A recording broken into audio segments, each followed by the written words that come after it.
बिस्मिल्लाहिर्रहमानिर्रहीम। अस्सलाम वालेकुम students, welcome back to my channel all about maths with Sahar. आज की वीडियो क्लास 7 के लिए है। चैप्टर 10 है linear equation and exercise 10A है। Solve the following simple equation. और क्वेश्चन हम इसका 20 स्टार्ट करने लगे हैं। तो अब क्वेश्चन हम 20 स्टार्ट करते हैं। यहाँ पे अब एक अलजेब्रिक एक्सप्रेशन दिया हुआ है, तो हमने क्या करना है, ये 2 मेथड से हो सकता है। फर्स्ट ऑफ ऑल जो मेथड है वो है एलसीएम का मेथड। ए बी सी सबका आपने एलसीएम ले लेना है। सेकंड मेथड ये है कि आप जो भी आपको एबीसी नजर आ रहा है, यानी कि जो भी डिनोमिनेटर में है उसको एलिमिनेट कर दें। वैसे ज्यादा जो मैं क्वेश्चन है ना वो ऐसे ही करवाती हूँ कि आपके जो डिनोमिनेटर है वो एलिमिनेट हो जाते हैं। अब आज जो है वो मैं एलसीएम के अकॉर्डिंग इसको करूंगी।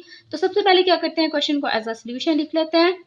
अच्छा, अब हमने एलसीएम में क्या करना है, इक्वालिटी की एक साइड का एलसीएम ले लेना है और दूसरी साइड का भी ले लेना है अगर उसका नहीं है। वैसे ऑलरेडी है हमारा, इसलिए हमें ज़रूरत नहीं है कि हम इसका एलसीएम लें, वो तो पहले ही हुआ है। हम सिर्फ और सिर्फ इस साइड का जो है ना वो क्या करेंगे, एलसीएम लेंगे।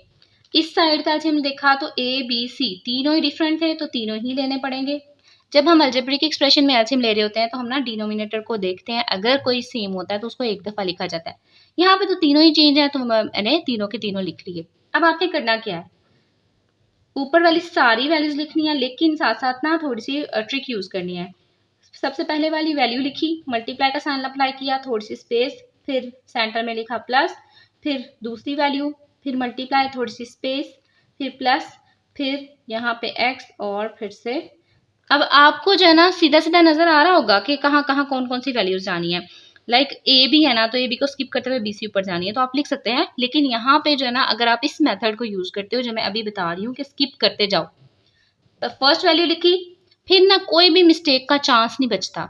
पहली वाली वैल्यू लिखी, मल्टीप्लाई का साइन और थोड़ी सी स्पेस छोड़ दी, फिर सेकंड लिखी, मल्टीप्लाई स्पेस, थर्ड लिखी, मल्टीप्लाई एंड स्पेस, और साथ में ये तो हमने लिखनी ही लिखनी है। अच्छा, अब हमने क्या करना है, फर्स्ट वाली वैल्यू को देखना है, इसको और इसके डिनोमिनेटर को कंपेयर करना है। लाइक कंपेयर कैसे करना है, ये ए और ए मौजूद है, बाकी क्या बचा, बी सी। तो बी सी आपने ऊपर इसके न्यूमिनेटर के साथ मल्टीप्लाई कर देना है। नेक्स्ट इसको देखा बी, अब बी और बी सेम है, बाकी क्या बचा, ए और सी। ए और सी आपने इसके ऊपर वाले न्यूमिनेटर से मल्टीप्लाई कर देना है। सी और सी सेम है, बाकी क्या बचा, ए बी। तो ए बी आपने ये जो थर्ड न्यूमिनेटर है उसके साथ जाके मल्टीप्लाई कर देना। हमें पता है कि जो कांस्टेंट होता है, जो कोफिशिएंट होता है, वो वेरिएबल से पहले आता है। तो बी सी को ना मैं पहले लिखूंगी B C x plus A C x, क्योंकि ये मल्टीप्लाई हो रहा है इसलिए मैंने मल्टीप्लाई का साइन अप्लाई नहीं किया। सिंपल, हमें पता है कि अगर कोई नंबर या कोई कोफिशिएंट और साथ में वेरिएबल लिखा हो तो वो मल्टीप्लाई होते हैं। A B and X divide में आ गया ए बी सी, ठीक है, और ए बी सी। अच्छा, यहाँ पे अब मुझे चाहिए एक्स की वैल्यू सेपरेट। तो एक्स की वैल्यू हम कैसे सेपरेट करेंगे, एक्स एक्स एक्स, इन तीनों टर्म्स में से जब आप एक्स बाहर निकालोगे तो लिखोगे एक दफा। ये तो आपको पता है ना, जितने भी टर्म्स मौजूद हों और उसमें से हमने जब कोई कॉमन चीज निकालनी होती है तो वो एक दफा लिखते हैं। अंदर क्या बचा, B C plus A C plus A B, ठीक है, और नीचे जो वो ए बी सी पहले से था, बाकी सारी वैल्यूज लिख ली। अब इसको जो है ना मैं अरेंज कर रही हूँ, क्योंकि अल्फाबेटिकली ना अरेंजमेंट करते हैं पहले और फिर कटिंग करते हैं। तो सबसे पहले मैं इसको नेक्स्ट में लिख देती हूँ, साथ ही साथ ना इनकी अरेंजमेंट कर देती हूँ। ए बी पहले आएगा, फिर बी सी आएगा और फिर ए सी या सी ए, ठीक है। तो सी ए लिख लेते हैं हम। नीचे आ गया हमारे पास ए बी सी। इक्वालिटी में हमारे पास था A plus A B plus B C plus C A divided by A B C.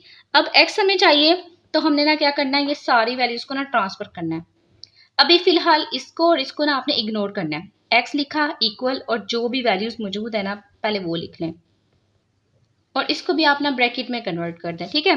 अब बात आती है इसकी, इसको जब ट्रांसफर करना है, ए बी यहाँ पे डिवाइड हो रहा है, इस साइड पे आके क्या हो जाएगा, multiply. A B plus B C plus C A, ये एक चीज है, तो ये जो है यहाँ पे मल्टीप्लाई हो रहा है, इस साइड पे आके क्या हो जाएगा, डिवाइड हो जाएगा, ठीक है। अब हम कटिंग कर लेते हैं। ए बी सी ये कट हो गया ए बी सी के साथ, A B plus B C plus C A B plus B C plus C A, ये सारा का सारा कट होगा। ऐसे नहीं करना कि ए बी को अलग ए बी को अलग, नहीं, ये सारे का सारा जो ना आपस में कट हो जाएगा। तो बाकी क्या बचा, ऑब्वियसली वन, बिकॉज यहाँ पे भी वन आता है, यहाँ पे भी वन, यहाँ पे भी वन। तो सब सोल्यूशन करने के बाद हमारे पास वैल्यू आ गई वन। कल चेकआउट भी कर सकते हैं, वन इसमें पुट करें, और अगर आपकी क्वालिटी आ रही है तो आपका आंसर बिल्कुल ठीक है।